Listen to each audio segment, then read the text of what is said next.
तर मित्रांनो भल्या पहाटे मित्राचा फोन आला फार झोप सुद्धा नाही होऊन दिली.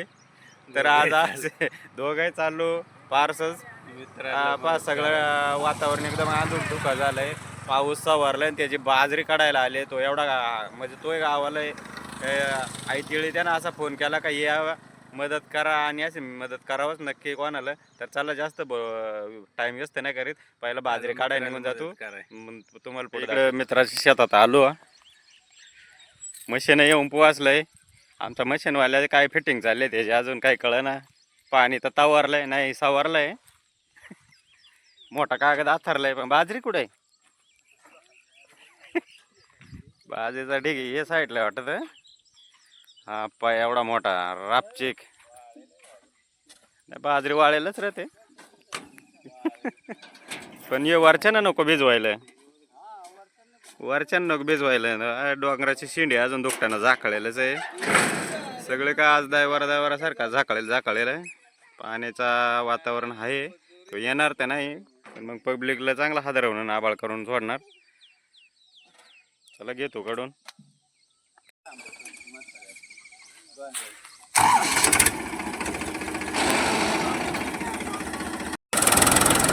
तर मशीन चालू झालंय आता आणि आता रप आम्ही भरून देतो वर. आता काय आवाज येणार नाही एवढा काय माहिती द्यायचा प्रयत्न नाही करीत. तर चला आवर चालू झालं ना.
थोडे ओल्ले का काय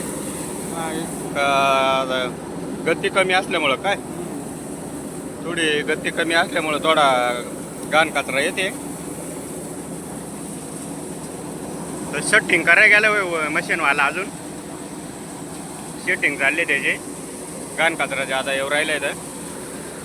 आणि या आमचे पाकुळे ते गोणीत चिरून खाते.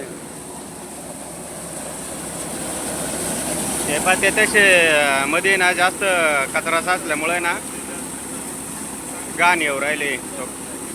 मशीनवाला ना घाण काढून राहिलाय. नंतरून दाणं फ्रेश येऊ राहिलाय बा, एकदम फ्रेश दाणं येऊ राहिला, भारी येऊ राहिला, मोकळी दाणं डायरेक्ट. तर मित्रांनो झाली बरं का काढून. आता हे कालचा भुकटाच्या गोळा म्हणजे आहे त्याच गोळा करून आता टाकून देतो. काही पुरा व्हिडिओ काढायला नाही जमला तसं काढल्यासारखंच आहे. तर मित्रांनो अशी राहते शेतकरीची जिंदगी.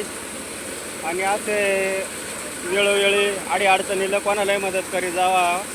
तर आमचा मित्र नाही इडतो, त्याचा भाव आहे मोठा, त्याचे वडीला त्याची भावज आहे, त्याची मिसेस आहे. तर त्याचा अचानक फोन आला आणि अचानकच आलो आणि झाली बाजरी कडून गेला. पाऊस गेला तसा ते इळमाळातून येईलच तो संध्याकाळपर्यंत झाकळलंच. कारण बरेच दिवस पाऊस दिले, 10-12 दिवस झाले काढून. तर मित्रांनो व्हिडिओ आवडल्यास लाईक करा, सबस्क्राईब करा आणि कमेंटमध्ये नक्की कमेंट द्या. अशी राहते शेतकऱ्याची जिंदगी.